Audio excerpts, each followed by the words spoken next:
प्रणम्य परमात्मानं सिद्धं त्रैलोक्यवन्दितम् स्वाभाविकचिदानन्द स्वरूपं निर्मलाव्ययम् शुद्धजीवादिद्रव्याणां देशिकं च जिनेश्वरम् द्रव्यसङ्ग्रहसूत्राणां वृत्तिं वक्ष्ये समासतः जीवमजीवमदव्यम् जिणवरवसहेन जीर्णनेत्येष्टम् देविन्दविन्दवन्दं वन्दे तं सर्वदा शिरसा कहे जीव अजीव जिनवर वृषभ ने लोक में वे वंद्य सुरपति वृंद से वंदन करूं कर जोड़।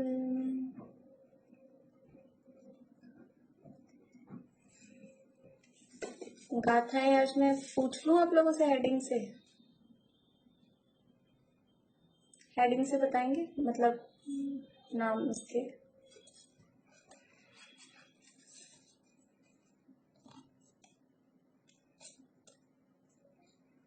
जीव का अमूर्तत्व स्वभाव बताने वाली गाथा।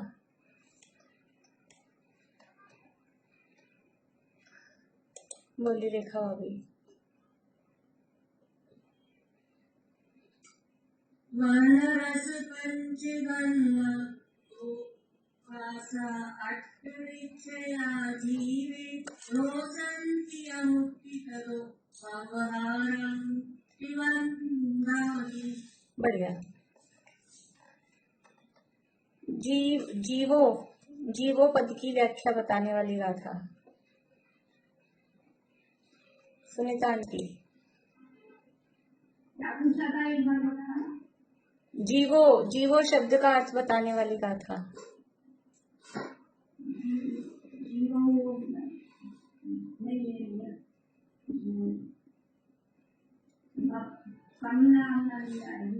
नहीं, पूर्णिमा आंटी।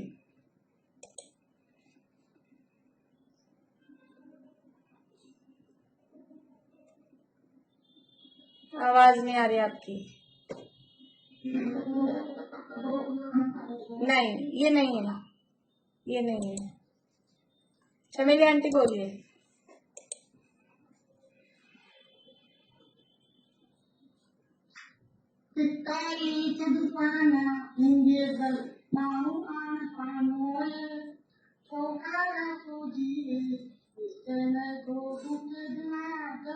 हाँ, बहुत बढ़िया। व्यवहारासो जीवो। जीवो पद की व्याख्या। जीव जीता है, वो जीवो वो उसका हेडिंग क्या है सुनीता आंटी? जीवो वो उसका हेडिंग क्या होगा? हाँ, वो तो 9 अधिकार बताने वाली गाथा है।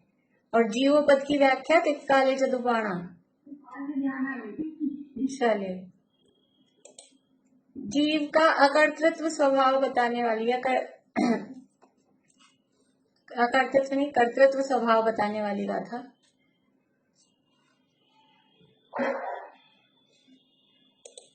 मीनू दीदी।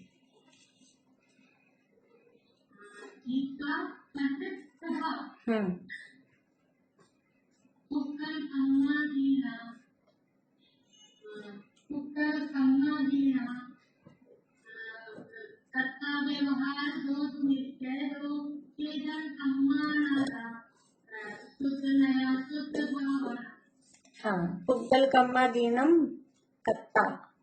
बढ़िया।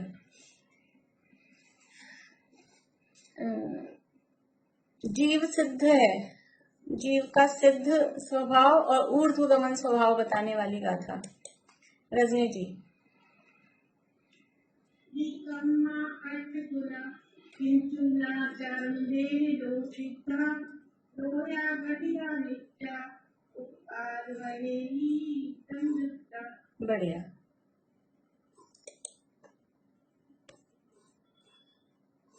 उपयोग लक्षण बताने वाली गाथाएं। प्रीति।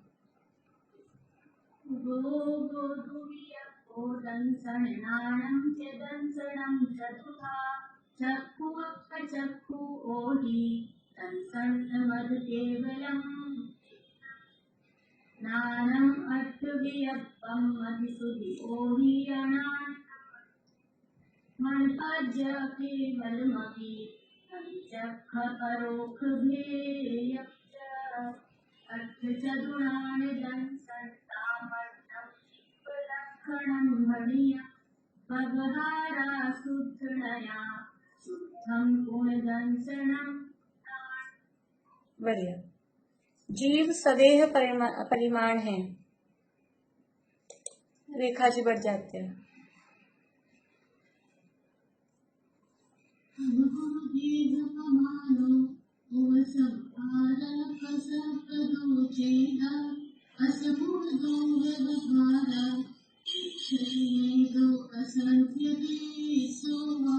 बढ़िया। जीव संसार में स्थित है। संसार में स्थित है ये बताने वाली गाथा है। निशांति।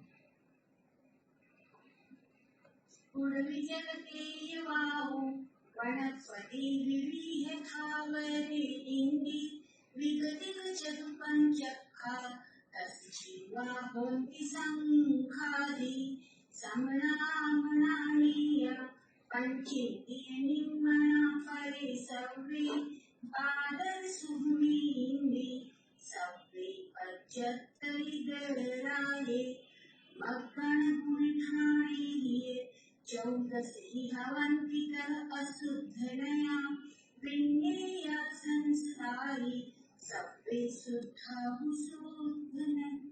बढ़िया। जीव का भोक्तृत्व स्वभाव बताने वाली गाथा। सविता आंटी आप बोलेंगे?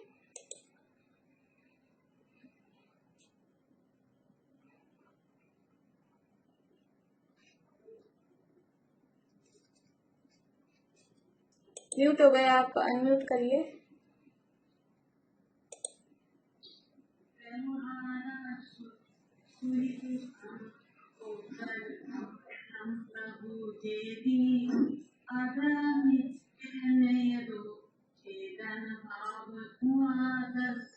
बढ़िया, बहुत अच्छा। 14 जीव समास बताने वाली गाथा। 14 जीव समास।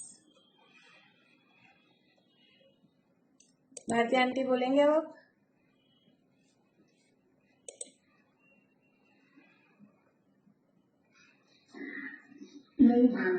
चलिए, वर्षा भाभी बोलिए।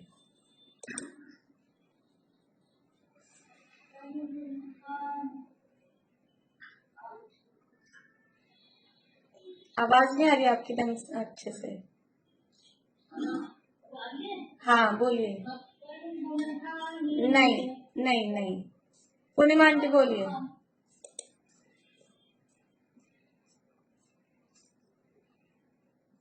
अब फिर बंद हो गई आपकी आवाज। पहले आप बोल रहे थे वो सही था, लेकिन आवाज नहीं आ रही। नहीं आ पा रही है। सरोज भाभी बोलिए।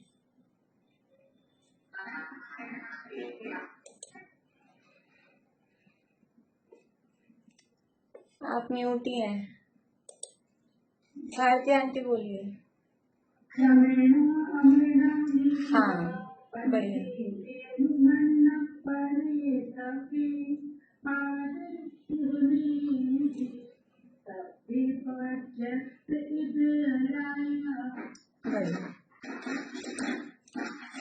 चलिए आज इतना ही करते हैं। कल भी इसी तरह से करेंगे अपन, हेडिंग से आगे तक की गाथाओं का। बाकी की भी जो बच्ची है ना, इसी तरह से हेडिंग से देखेंगे। क्योंकि गाथाएं क्रम से याद हो जाना वो अलग बात है, फिर टाइम पे कि किस भाव को बताने वाली कौन सी गाथा है वो भी अपने को आना चाहिए। गाथाएं याद की है तो कभी अपने को उसका स्वरूप चाहिए किसी विषय का। समनामना, हाँ, ये 14 जीव समास, वो मार्गना स्थान वाली गाथा है। ये जीव समास।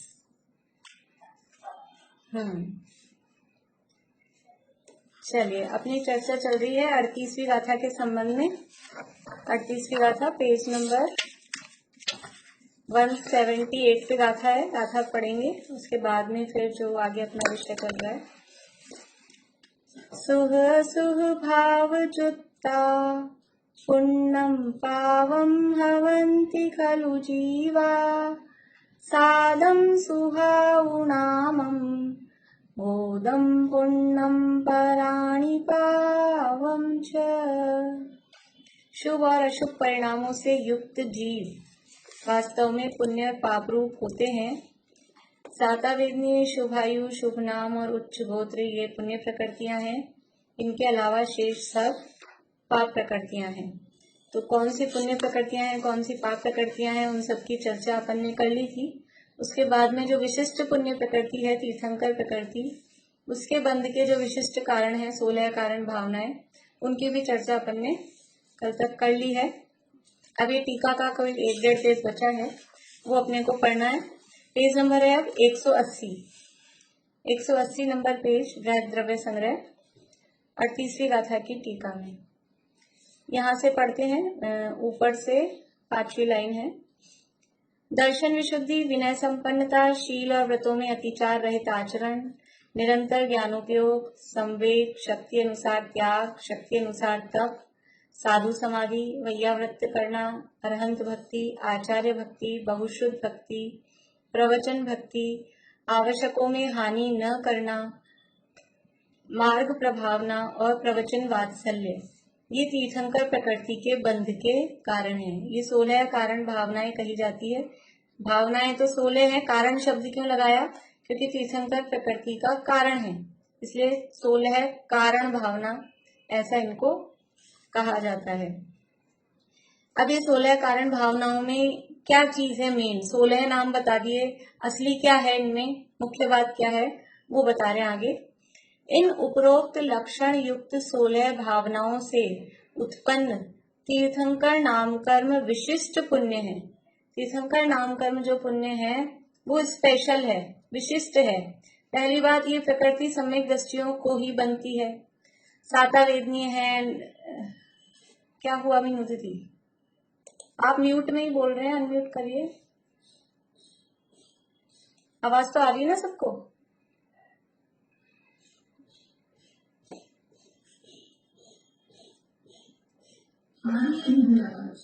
ठीक है।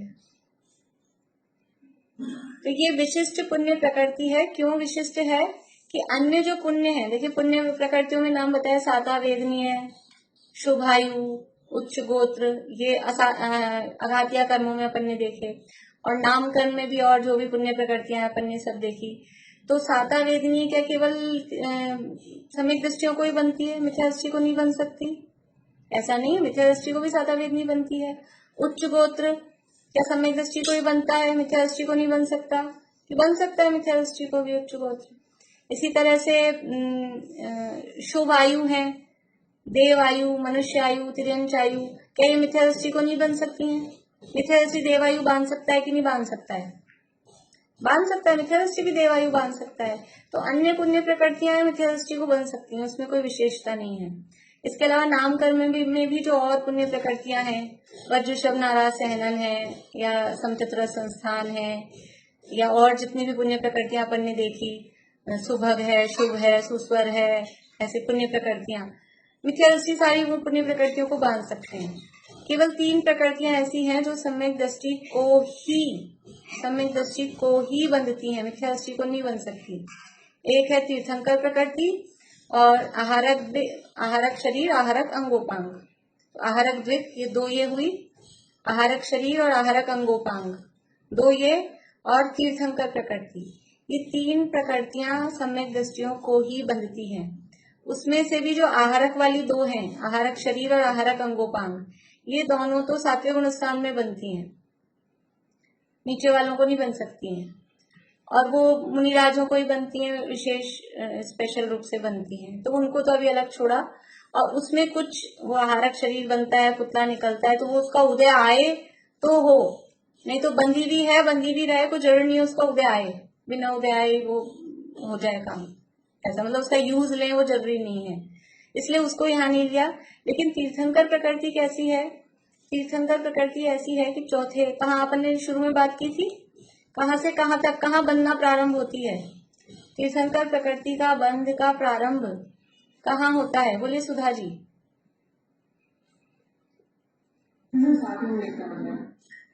चौथे से सातवें गुणस्थान तक कभी भी उसका बंध प्रारंभ हो सकता है। तो ये तीर्थंकर प्रकृति सम्यक दृष्टि को बनती है, चौथे में बनना चालू हो जाए, पांचवें में हो जाए, छठे सातवें में हो जाए, हो सकती है। और इसका जब उदय आता है तो वो उदय ऐसा बोल बोल के दिखाता है, मतलब वो उसका उदय आता है तो विशिष्ट, उसके उदय 13वें गुण स्थान में आएगा तब बहुत विशेषताएं, कुछ चमत्कार दिखाई देते हैं। और उसके साथ में भी इतना इतना पुण्य होता है कि वो जन्म से ही, जन्म के पहले से ही अद्भुत आश्चर्यकारी चमत्कार और बाहर की यानी विभूति इस तरह की दिखाई देती है। इसलिए विशेष पुण्य प्रकृति है, सर्वोत्कृष्ट पुण्य प्रकृति है, दुनिया में इससे ऊंची पुण्य प्रकृति दूसरी कोई है नहीं। इसकी महिमा गा गा के हम ये नहीं कह रहे हैं कि अब ये बांधो, है तो प्रकृति, है तो कर्म ही, बांधने की प्रेरणा नहीं है, लेकिन विशेषता उसकी बताई गई है। बोलिए भारती आंटी। ये आहारक शरीर और आहारक अंगोपांग आपने कहा सम्यक दृष्टि को ही बढ़ती है, तो अभी पांचवी पंचविकार में तो हमको भी सम्यक दृष्टि पैदा नहीं हुई, तो ये वाली प्रकृति अगर अभी इस भाव में ही कोई सम्यक दृष्टि लेगा तब चालू कर बांधना, नहीं तो नहीं पॉसिबल। ऐसा कोई नियम नहीं कहा कि इस भाव में ही लेगा तो बांधेगा, पिछले भाव में ले लिया है तो बांधेगा, वो तो आहारक प्रकृति सातवें गुणस्थान में बनती है, ये भी मैंने साथ में कहा। हाँ, तो सम्यक दृष्टि में भी सप्तम गुणस्थान वर्ती मुनिराजों को ही, और उसमें भी हर किसी को नहीं बंधेगी, कि जैसे तीर्थंकर प्रकृति भी हर किसी चौथे गुणस्थान वाले को, पांचवें गुणस्थान वाले को नहीं बंधेगी, जिसमें ये 16 कारण भावनाओं की विशेषता है उनको बंधेगी। ऐसे ही आहारक प्रकृति बांधने योग्य कोई विशेष विशुद्ध परिणाम जिन मुनिराज के होते हैं तो उनको सातवें गुणस्थान में आहारक प्रकृति बनती है। सातवें में बनना चालू होती है, कहाँ तक बनती है बताइए, आप लोग बताइए, आहारक प्रकृति कहाँ तक बनती है? 10वें तक। बढ़िया, बाकी सब बता रहे हैं, हाथ खड़े हैं जिनके। 8वें के छठे भाग, 8वें गुणस्थान के छठे भाग तक बनती है, तो 7वें में बनना चालू होती है और 8वें के छठे भाग तक बंधती है। ये तो बंधती है। उदय कब आता है उसका? आहारक प्रकृति का उदय कौन से गुणस्थान में आता है? 30वें। कौन से बता रहे हैं ज्योति जी? अनम्यूट करके बोलिए। आहारक का उदय कहाँ आता है? आहारक का उदय 13वें में नहीं,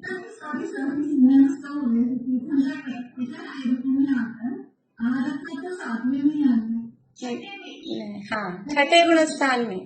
छठे गुणस्थान में देखिए, प्रकृति बंधना चालू हो रही है 7वें में, छठे में नहीं बनती है। कोई मुनिराज 7वें गुणस्थान में है तब वो आहारक प्रकृति बनना चालू हुई और 8वें में पहुंचे, 8वें के छठे भाग, मान लीजिए 7वें में पहुंचे, छठे 7वें में झूले और उसके बाद में वो 8वें में चले गए, श्रेणी मान ली, शपक श्रेणी, और वो बंध गई थी 7वें गुणस्थान में। अब इन्होंने शपक श्रेणी बांध ली तो वो बंदी भी कुछ काम नहीं आएगी, वो वैसे ही नष्ट हो जाएगी। क्यों? क्योंकि उसका उदय तो छठे में आएंगे तब होगा। आहारक में होगा क्या? आहारक के उदय में काम क्या होगा कि वो पुतला निकलेगा, शंका का समाधान करेगा या यात्रा वंदना करके आएगा। तो अब वो जब श्रेणी चढ़ गए, शुद्धोपयोग वाली दशा है 7वें 8वें 9वें 10वें गुणस्थान में, तो अब उसका कुछ काम ही नहीं रहा। तो ये आहारक प्रकृति बनती है 7वें 8वें गुणस्थानों में, उदय आती है छठे गुणस्थान में। तो बहुत मुनिराज ऐसे होते हैं जिनके बंध जाती है लेकिन वो काम में नहीं आ पाती, क्योंकि वो ऊपर वहीं की वहीं उसको ऊपर नष्ट कर देते हैं, श्रेणी चढ़ जाते हैं, तो काम नहीं आती है। लेकिन तीर्थंकर प्रकृति ऐसा नहीं होगा। तीर्थंकर प्रकृति बंध गई है तो बिना उदय में आए चली जाए, ऐसा नहीं होगा, उसका उदय आएगा ही आएगा। बोलिए ज्योति जी। वो तो शुभोपयोग में ही उसका हो जाएगा, शुभोपयोग। हाँ, शुभोपयोग के काल में तभी उसका उदय आएगा। तो यहाँ ये तीर्थंकर प्रकृति विशिष्ट पुण्य प्रकृति है, और ये कैसे बनती है, ये 16 कारण भावनाएं, ये विशिष्ट एक मिनट में बोलूं। हाँ बोलिए आंटी। तो बंध विच्छित्ति का अर्थ क्या है? बंध विच्छित्ति किसे कहते हैं? बंध विच्छित्ति, हाँ, तो 8वें तक बंध रही है ना, 8वें के 6ठे भाग तक।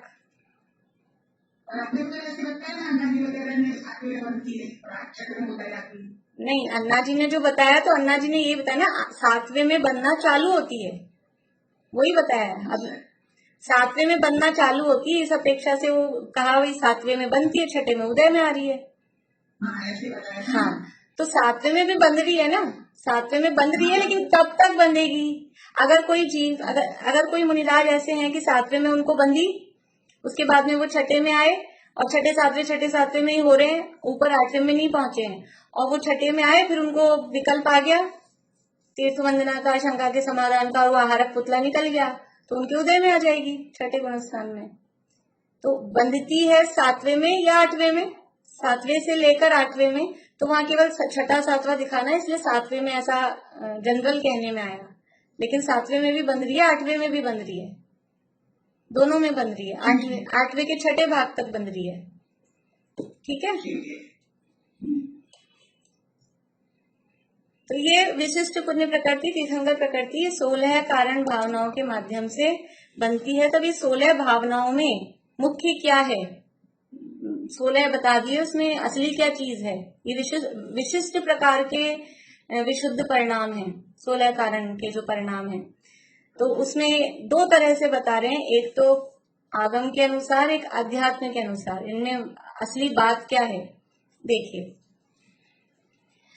16 भावनाओं में परमागम की भाषा से मूढ़त्रयम् मदाष्टाष्टौ तथा नायतनानि षट् अष्टौ शंकादयश्चेति दृग्दोषः 25। इन 16 भावनाओं में क्या है मुख्य? कि मूढ़त्रयम्, मूढ़ यानी मूढ़ता, त्रयम् यानी तीन मूढ़ता, मद च अष्टौ और 8 मद, 3 मूढ़ता 8 मद। कहाँ पढ़े थे हमने? अभी कहाँ पढ़े थे? ये कहाँ पढ़े थे? बोले रेखा भाभी। वो दर्शन विशुद्धि भावना के 25 दोष। बढ़िया, दर्शन विशुद्धि भावना पढ़ी थी, वो 25 दोषों से रहित, तो तब ये पढ़े थे।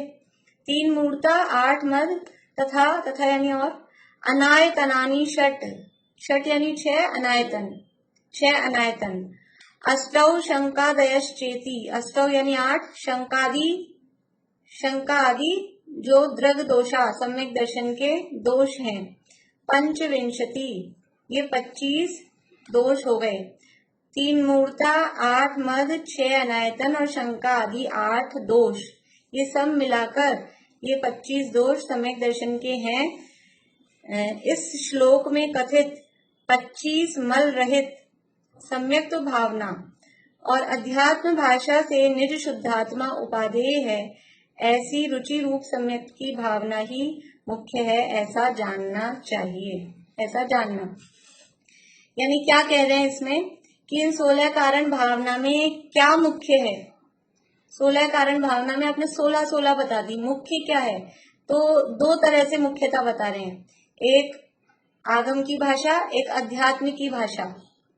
आगम की भाषा मतलब आगम समझते हैं सिद्धांत की तरफ से, और एक अध्यात्म की तरफ से। 2 अपेक्षा से अपन कथन करते हैं कि एक तो सिद्धांत में क्या कहा है, आगम कहते हैं जैसे तत्वार सूत्र आदि है, षटखंडागम, धवला आदि, ये आगम कहे जाते हैं। कर्णान योग की अपेक्षा समझ लो या अन्य अपेक्षाएं कुछ भी समझो, लेकिन अध्यात्म मतलब जिसमें आत्मा की मुख्यता है। तो एक आत्मा की मुख्यता से, एक दूसरी तरफ से, ऐसे 2 अपेक्षा। तो आत्मा की मुख्यता वाली बात कही जाती है अध्यात्म, और जो दूसरी अपेक्षाओं की मुख्यता की गई वो कहलाएगी आगम। परमागम शब्द दिया है उसको यहाँ, यद्यपि परमागम आध्यात्म को ही बोलते हैं, लेकिन यह आगम को ही परमागम कहा है। तो इन 16 भावनाओं में आगम की भाषा से ये जो 25 मल रहित कहा, 25 मल रहित जो सम्यक की भावना, यानी कि वो दर्शन विशुद्धता, सम्यक दर्शन की जो विशुद्धता है वो मुख्य है। और अध्यात्म की भाषा में कहें तो क्या है, 16 कारण भावना में मुख्य क्या है, असली बात क्या है, इसकी मर्म क्या है कि निज शुद्धात्मा उपादेय है। ये है 16 कारण भावना में मुख्य क्या है कि दूसरों की में प्रभाव ना करते रहो, दूसरों में वात्सल्य करते रहो, कि तप करो, कि त्याग करो, कि दान दो, कि सेवा करो, वो कुछ मुख्य नहीं है। भक्ति करो, मुख्य क्या है, निज शुद्धात्मा उपादेय है ऐसी रुचि, वो ऐसी रुचि रूप सम्यक की भावना ही मुख्य है। तो आप अध्यात्म से कहो तो निज शुद्धात्मा ही उपादेय है, और आगम से कहो तो 25 दोष रहित जो सम्यक दर्शन है वो उसकी भावना वही मुख्य है।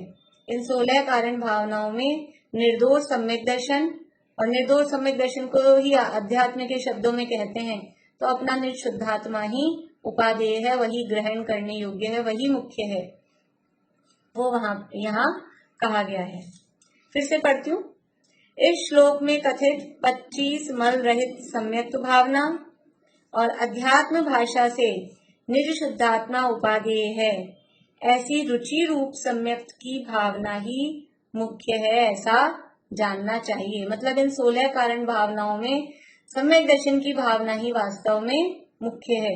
दूसरे का भला हो जाता है, होता हो, लेकिन मुख्यतः यहाँ निज अपना शुद्धात्मा ही अपने को उपादेय है, वही इन 16 कारण भावनाओं में मुख्य बात है। समझ में आया यहाँ तक?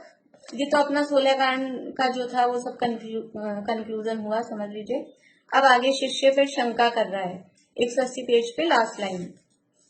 सम्यक दृष्टि जीव को तो पुण्य पाप दोनों हे है, तो वह पुण्य क्यों करता है? आप कह रहे सम्यक दृष्टि को ये पुण्य प्रकृतियां बनती है, संग प्रकृति विशिष्ट पुण्य प्रकृति, और सम्यक दृष्टि को तो लेकिन पुण्य भी है पाप भी है, दोनों है ही है, फिर पुण्य करता ही क्यों है? फिर क्यों पुण्य करता है? ऐसा लगता है ना, सब तरह की बुद्धि वाले लोग होते हैं कि यानी ये कहा कि पुण्य है तो 2 तरह के जीव हो सकते हैं। एक तो ये कि पुण्य को भी है कह रहे हैं, तो वो सीधा अर्थ ले कि जब पुण्य भी है तो फिर पाप उपादेय हो सकता है क्या? पाप तो पहले है, जब पुण्य भी है कह रहे हैं तो पाप तो पहले है। एक तो ये अर्थ। और कोई क्या जो विशेष बुद्धिशाली हो, 1.5 अकल वाला, वो क्या सोचे, अच्छा पुण्य है तो ठीक है, पुण्य नहीं करना, पाप करो, ऐसा अर्थ ग्रहण करते हैं, जैसा निश्चयवासी वाला कि जब आप पुण्य का मना कर रहे हो तो फिर ठीक है, आराम से पाप में लगो। तो ऐसा नहीं, ये कह रहा है सम्यक दृष्टि को तो पुण्य पाप दोनों है ही है, तो फिर पुण्य क्यों करता है? फिर यदि पुण्य नहीं करेगा तो क्या करेगा? 2 तो है ऑप्शन, बचेगा क्या? पुण्य नहीं करेगा तो करेगा क्या? उसका तो दोनों है। अभी हे का उपादेय का अर्थ ही नहीं समझते। हे का अर्थ सीधा बस छोड़ देना ऐसा समझते हैं, लेकिन कहाँ छोड़ना, कहाँ छोड़ना? पाप तो श्रद्धा में भी है और आचरण में भी है, और पुण्य वो श्रद्धा में है लेकिन आचरण में तो चलेगा। जब तक पुण्य पाप से पार नहीं होंगे तब तक आचरण प्रवृत्ति किस रूप होएगी? यदि वो प्रवृत्ति भी छोड़ देगा तो फिर पाप ही बचेगा, क्योंकि ऑप्शन ही नहीं है, कोई दूसरा ऑप्शन ही नहीं है। 2 ही रास्ते हैं, या तो पुण्य रूप प्रवृत्ति करो या पाप रूप प्रवृत्ति करो। जब तक पुण्य पाप से पार पूर्ण वितरागी नहीं हो पा रहे हैं तब तक 2 ही ऑप्शन हैं। तो पाप तो श्रद्धा में भी मानने के लिए भी है और वो करने के लिए भी है, उसकी प्रवृत्ति भी नहीं करने योग्य है। लेकिन पुण्य है वो श्रद्धा में तो है ही रखते हैं, मानते तो उसको है ही है, लेकिन अब रास्ता नहीं है ना कोई दूसरा, तो प्रवृत्ति उस रूप होती है। क्योंकि यदि पुण्य रूप प्रवृत्ति नहीं करेंगे तो फिर पाप में गिरना पड़ेगा, वो और दलदल है, एक तरफ कीचड़ है एक तरफ दलदल है, तो क्या करें? ये कीचड़ के तो पांव साफ हो जाएंगे, दलदल में तो फंस फंस के मर जाएगा अंदर ही। इसलिए तो यहाँ प्रश्न हुआ कि सम्यक दृष्टि जीव को तो पुण्य पाप दोनों है, तो वह पुण्य क्यों करता है? वहां युक्ति सहित समाधान करते हैं। अगले पेज पे, जिस प्रकार कोई मनुष्य अन्य देश में स्थित अपनी मनोहर स्त्री के पास से आए हुए मनुष्यों को उसके लिए दान देता है और सम्मान आदि करता है। कोई मनुष्य है, वो कोई दूसरे, पुराने जमाने में होता था व्यापार के लिए बाहर चले जाते थे और सालों सालों तक नहीं आते थे। ऐसा नहीं कि गए और आ गए 8 दिन में, आजकल की जैसे। पहले ऐसे नहीं होता था। कोई विदेश गया धन कमाने के लिए तो सालों, 10-10 साल, 12-12 साल, इतने इतने साल तक वापस नहीं आते थे। मतलब 10-12 तो मिनिमम है, आप समझ लो। बहुत बहुत साल तक वापस नहीं आते थे। तो अब वो दूसरे देश में गया हुआ है मनुष्य, अब उसको अपनी स्त्री की याद आती है, अपनी पत्नी की याद आती है। अब कोई वहां उसके घर से, जहां वो रहता था, उस जगह से, उस गांव से, उस देश से कोई व्यक्ति आया है तो वो अपनी स्त्री के पास से आया, उसकी खबर लाया है। पास से आया का मतलब उसकी समाचार, उसने कोई चिट्ठी भेज दी है कि उसकी कुशल क्षेम वो बताया है, उसने तुम्हारे लिए समाचार कहलवाए हैं, ऐसा कुछ भी करके वो आया है। तो उसको क्या, कितनी प्रसन्नता होती है, उस मनुष्य का सम्मान करता है। अरे वाह, तुम आए हो, तुम ये लाए हो, उसको बिठाएगा, नाश्ता पानी कराएगा, कुछ ज्यादा वो हो तो अपने गले का हार उतार के दे देगा कि तुमने हमको खबर दी, ऐसा जो जैसा भी। तो जो अपनी मनोहर स्त्री के पास से आए हुए मनुष्यों को उसके लिए दान देता है, सम्मान आदि करता है। क्यों कर रहा है उसका सम्मान, क्यों कर रहा है? ऐसे ही वो आता और बैठता तो करता, गले से कंठी उतार के दे देता है कि लो। वो अपनी स्त्री के समाचार दिए उसने, कि उसकी कुशल क्षेम बताई है, उसकी चिट्ठी लाकर दी है, इसलिए कर रहा है। ऐसे ही उसी प्रकार सम्यक दृष्टि भी उपादेय रूप से निज शुद्धात्मा की ही भावना करता है। सम्यक दृष्टि को किससे प्रेम है? ये अपनी शुद्धात्मा से, ये शुद्धात्मा रूपी स्त्री से प्रेम है, लेकिन खुद दूर बैठा है। अभी शुद्धात्मा में लीन नहीं हो पा रहा है। वो शुद्धात्मा यानी वो मुक्त दशा, सिद्ध जैसी दशा, वो अभी दूर है। खुद अभी यहाँ व्यापार में फंसा हुआ है संसार में।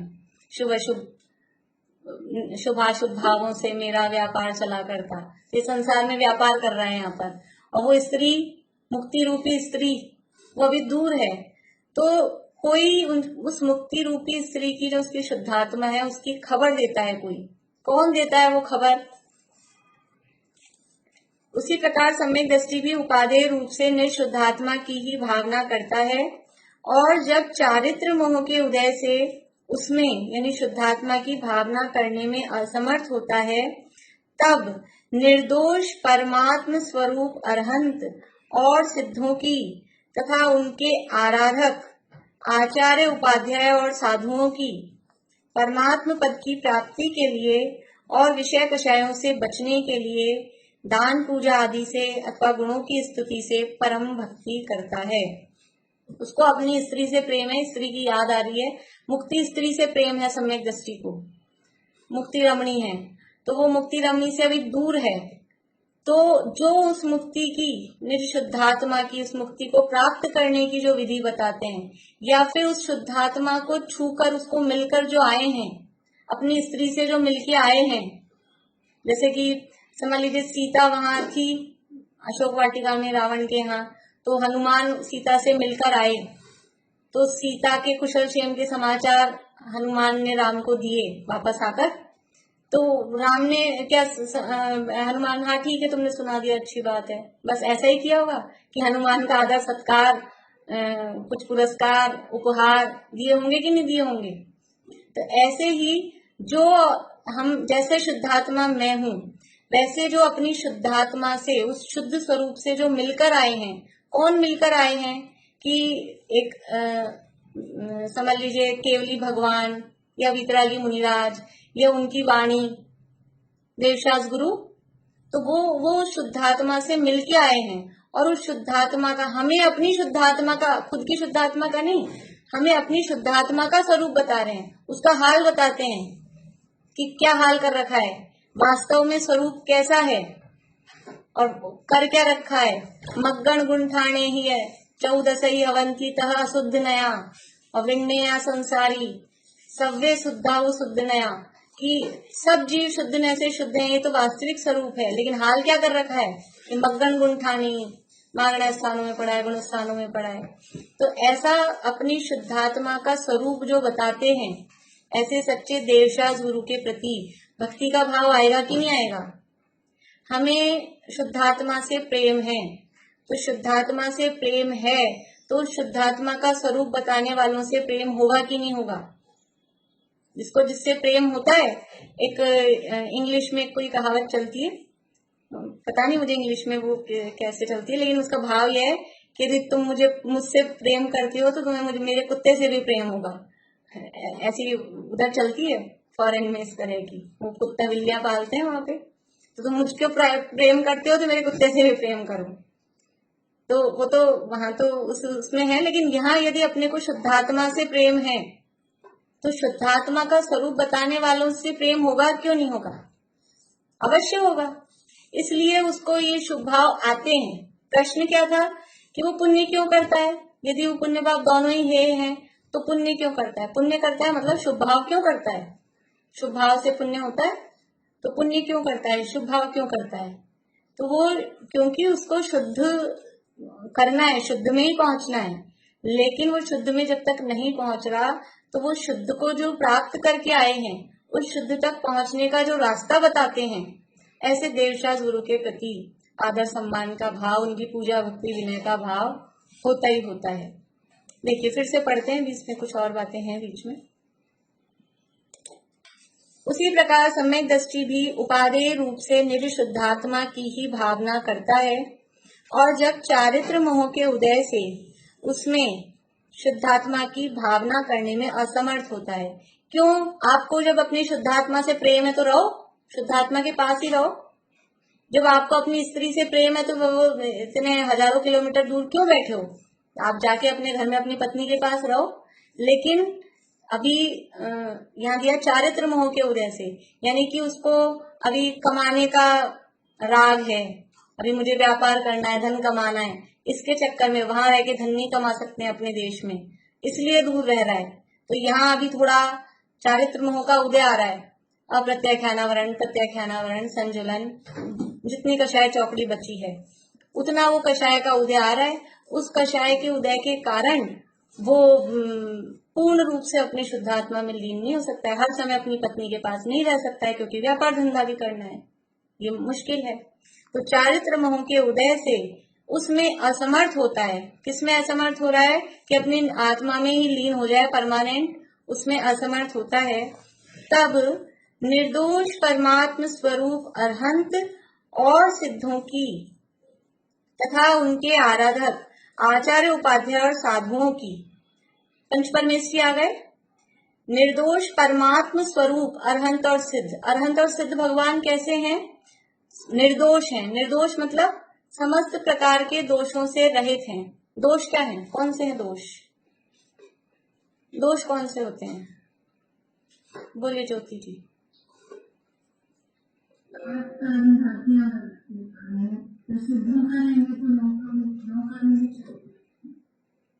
चलिए रजनी जी आप कुछ बता रहे हैं? ठीक है, 18 दोषों से रहित, बढ़िया। और प्रीति बता रहे हो कुछ? 25 दोष जो है नहीं, अरहंत और सिद्धों के में 25 दोष नहीं लगेंगे, वो या तो 18 दोषों से रहित कहेंगे या फिर घातिया कर्म। 4 घातिया कर्म वो दोष हैं। ज्ञानावरण, दर्शनावरण, मुख्य रूप से मोहनीय, ये दोष हैं। तो वो निर्दोष हैं, समस्त दोषों से रहित, 18 दोषों से रहित अनंत भगवान होते हैं।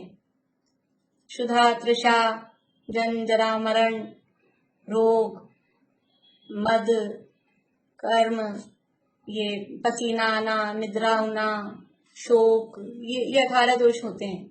इन 18 दोषों से रहित अनंत भगवान होते हैं। इसलिए, और कहो तो ये सब दोष किस लिए हो रहे हैं? घातिया कर्म। घातिया कर्म ही वास्तव में दोष हैं। तो घातिया कर्मों से रहित, दोषों से रहित, और सिद्ध भगवान है वो पूरे 8 कर्मों से ही रहित, समस्त कर्मों से रहित, इसलिए वो निर्दोष हैं।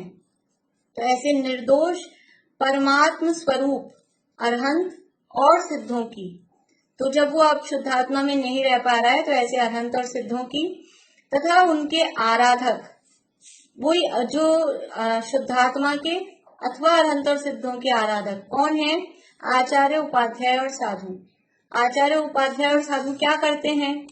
हमने भी परिभाषाएं देखी थी, ये अपने भावनाएं चली थी जब। आचार्य की परिभाषा में भी एक बात थी, उपाध्याय की परिभाषा में भी एक बात थी, क्या कि मुख्य रूप से तो अपने निर्विकल्प स्वरूपाचरण में ही मग्न रहते हैं। आचार्य की परिभाषा में बात थी, जो सम्यक दर्शन, सम्यक ज्ञान, सम्यक चारित्र की अधिकता से प्रधान पद प्राप्त कर मुनि संघ के नायक हुए हैं तथा मुख्य रूप से तो निर्विकल्प स्वरूपाचरण में ही मग्न रहते हैं, परंतु फिर कभी कभी राग का उदय आ जाए तो फिर धर्म के लोभी अन्य जीवों को धर्मोपदेश देते हैं, दीक्षा लेने वाले को योग्य जान दीक्षा देते हैं, अपने दोष प्रकट करने वाले को प्रायश्चित विधि से शुद्ध करते हैं। तो आचार्य की परिभाषा में बात आई, मुख्य रूप से आत्मस्वरूप में लीन रहते हैं। उपाध्याय की परिभाषा में क्या बात आई? पूछूं आप लोगों से? तो मैंने बोल दी आचार्य की, तो इसलिए मैं पूछ नहीं रही थी, मैं ये बता देती हूँ। जो बहुत जैन शास्त्रों के ज्ञाता होकर संघ में पठन पाठन के अधिकारी हुए हैं, ये तो बात हो गई। लेकिन फिर क्या है उसके बाद में? लेकिन जो समस्त शास्त्रों का सार आत्मस्वरूप में एकाग्रता है, अधिकतर तो उसमें ही लीन रहते हैं। दोनों के लिए ये सिमिलर बात है। आचार्य क्या है कि वो मुख्य रूप से आत्मस्वरूप में लीन रहते हैं, और उपाध्याय भी क्या है कि वो समस्त शास्त्र पढ़ते हैं, लेकिन उस शास्त्र पढ़ के करते क्या है कि उन शास्त्रों में यही कहा गया है कि आत्मस्वरूप में एकाग्र रहो, तो वो भी आत्मस्वरूप में एकाग्र रहते हैं। तो ये मुख्य रूप से तो वो वही करते हैं, आत्मस्वरूप में एकाग्र रहते हैं, लेकिन फिर भी वो यदि कभी उसमें आत्मस्वरूप में एकाग्र नहीं हो पाते हैं तो किसकी आराधना करते हैं? निश्चय से अपनी शुद्धात्मा की आराधना करते हैं, व्यवहार से अरहंत और सिद्धों की आराधना करते हैं। तो उनके आराधक आचार्य, उपाध्याय और साधुओं की ये हुई। इसके बाद में किसके लिए करते हैं ये? सम्यक दृष्टि जीव, अनंत और सिद्ध भगवंतों की, और आचार्य, उपाध्याय और साधुओं की भक्ति किसके लिए करते हैं? क्यों कर रहे हैं? किस प्रयोजन से कर रहे हैं? तो कहते हैं परमात्म पद की प्राप्ति के लिए और विषय कषायों से बचने के लिए।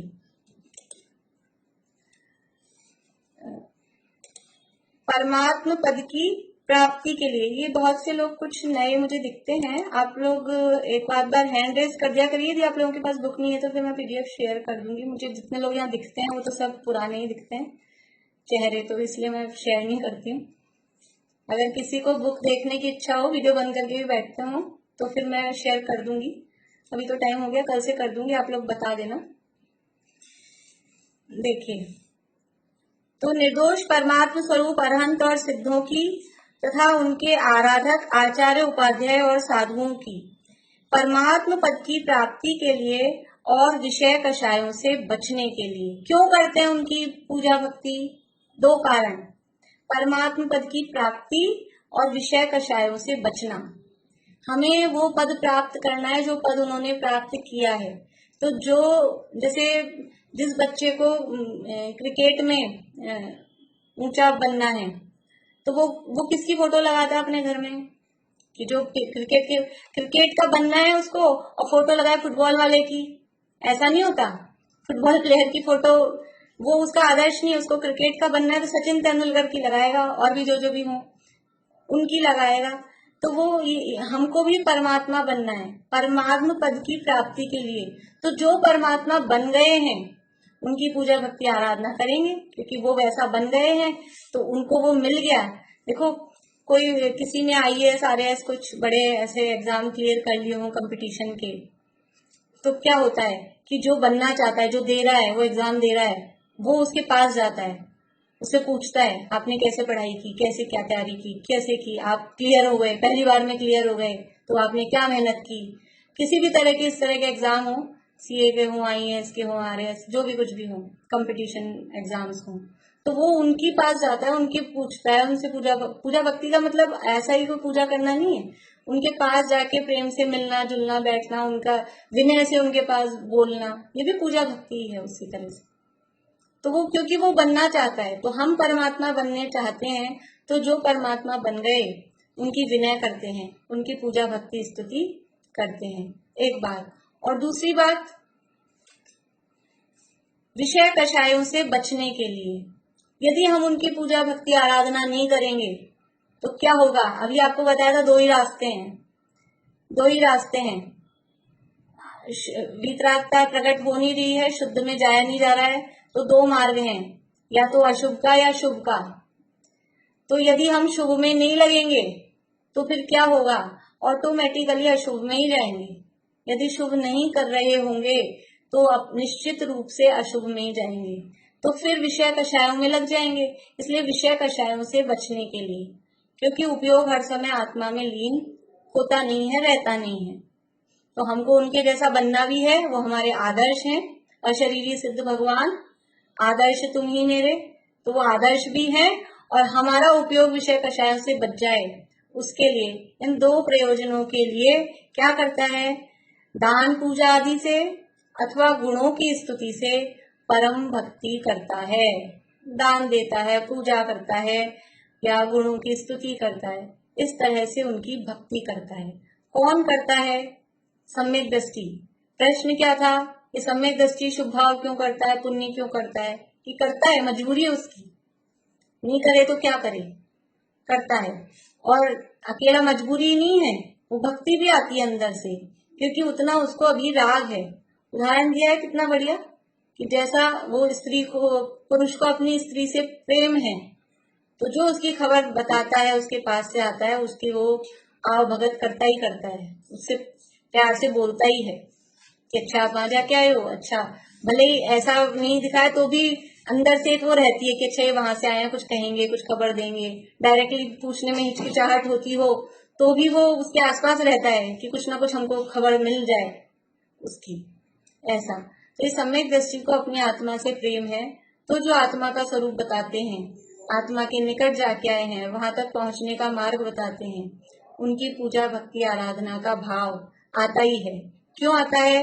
कि खुद भी परमात्मा बनना चाहता है, खुद भी वहां पहुंचना चाहता है, एक बात। और दूसरी बात कि विषय कषायों से बचने के लिए, यदि उनकी पूजा भक्ति आराधना नहीं करेगा तो फिर विषय कषायों में ऑटोमेटिक ही पतन होगा। इसलिए अशुभ स्थान में जाने से बचने के लिए और परमात्मा पद की प्राप्ति के लिए उनकी आराधना, परम भक्ति करता है। इस प्रकार से ये यहाँ तक की बात हुई। अभी आगे और है, उदाहरण भी दिया है, कल करेंगे। फिर अभी मैं चालू नहीं कर रही हूँ, फिर नई बात, फिर लेट हो जाते हैं। अभी किसी को कुछ पूछना है इस संबंध में तो आप पूछ सकते हैं।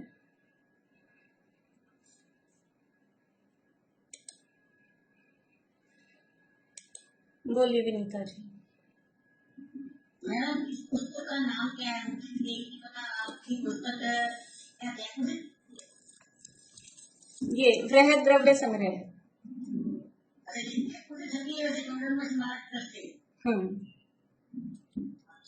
क्योंकि तो बहुत मिल जाती है, लेकिन ये ना जयपुर से छपी है तो फिर नहीं, वो द्रव्य संग्रह मिलती है। ये इसमें टीका है ब्रह्मदेव सूरी की, वो टीका सहित वाली ब्रह्मदेव सूरी की टीका है।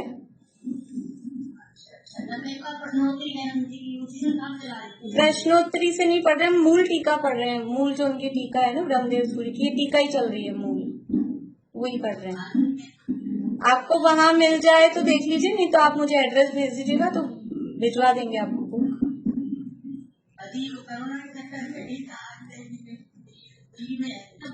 हाँ ठीक है, चलिए, जय जिनेन्द्र।